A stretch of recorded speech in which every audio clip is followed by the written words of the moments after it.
All right, you are upside down big time. Man, just a little bit. Just a little bit. Only $100,000, right? All right, back with another one. And this might be one of the worst car loan situations you'll ever hear about. Welcome to the channel. If you can, please hit that like button, drop a comment. It really helps push the video out to more viewers. And if you enjoy the content, please consider subscribing. So close to that 1,000 subscriber milestone. And I can't thank you all enough for all your support so far. More videos are coming soon. And not only car loans, credit cards, personal debt, and everything in between. You won't want to miss what's coming up. All right, let's jump right in. Hey, Anthony, how are you? This is Yusuf. Yeah, what's going on, man? Not much, man. So I'm calling about the Hummer EV you got. Let's go ahead and talk about it. Yes, sir. All right, you are upside down big time. Man, just a little bit. Just a little bit. Only $100,000, right? Exactly. How many miles are on it? 11,000. 11,000 miles. All right, so tell me what ideally what do you want out of the situation, because you said you owe 168,000, and right now MMR and wholesale is right around 79,000. Think about what else you could do with $100,000. Invest it, buy a rental property, start a business, even just earn compound interest. But instead, all that cash is locked up in a vehicle that's worth far less than you owe. This is why so many financial experts call massive car debt the silent wealth killer. It's not just a bad idea, it can set your financial goals back years.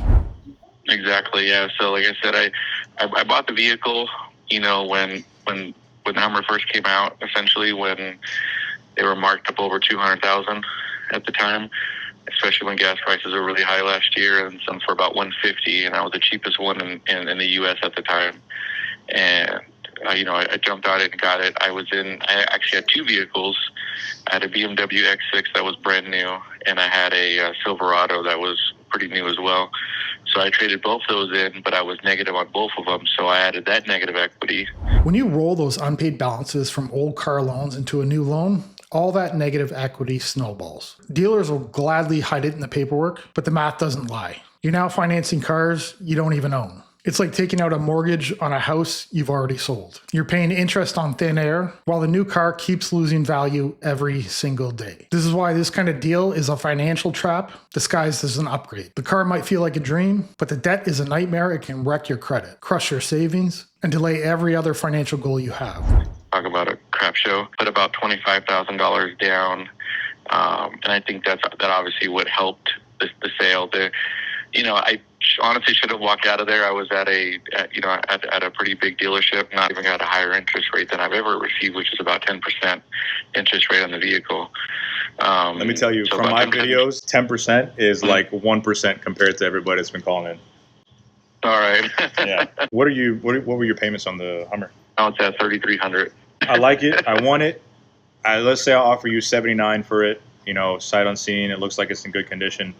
You owe $168. We're about $90,000 in negative equity underneath. How would we tackle that? So you can come up with 40 grand cash or $48,000 down, or you said 20? That's not transportation. That's a mortgage strapped on four wheels. And unlike a house, the car is losing value every time it leaves the driveway. Think about what $3,300 a month could do. That's about $40,000 a year you could be investing, building wealth, or paying off a real asset. Over a typical 5-year loan, that's almost $200,000 for something that'll be worth a fraction of the price when it's paid off. It's a perfect example of how negative equity snowballs into a payment that eats your budget. The car might look like a dream, but the payment is a financial nightmare. I said 20, correct. Okay. 20,000. So right now we'll still be at around 70,000. Yeah, man. I mean, I don't know how I could tackle this for you, especially even if I referred you to somebody who could get you into another EV with even the incentives. And let's say there's $25,000 in incentives. With your 20 grand down, like you said, it's 45,000. You still have to roll over a good bit, about $30,000 more. So ideally, you would need at least $40,000 to $50,000 down to get out of this Hummer.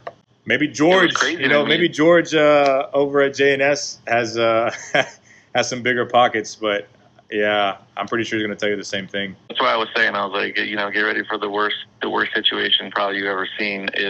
He's now trapped. He's rolled two old car loans into one. He's stuck with a $3,300 payment, and he can't find a way out. He's basically chained himself to a depreciating asset. Selling means you'll have to pay tens of thousands of dollars just to walk away. Keeping it means $40,000 a year on something that keeps losing value. Once you're this deep in negative equity, it's incredibly hard to escape without a huge cash injection or years and years of making payments. It's a great lesson for anyone tempted to just roll over that old car debt into a new one.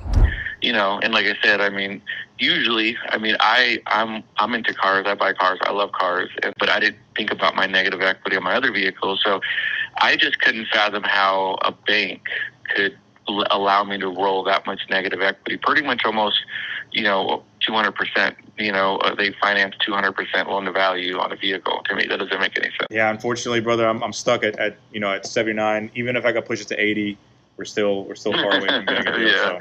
No, that makes sense. I mean, like I said, I mean, even if I was returning it back to the bank, I'm still required, whatever they sell it off at auction, you know, I'm still required to pay that rest of it. But yeah, brother, well, I really do appreciate the call. Yeah, I wish you luck, and if you come up with some more money, let me know. I want it.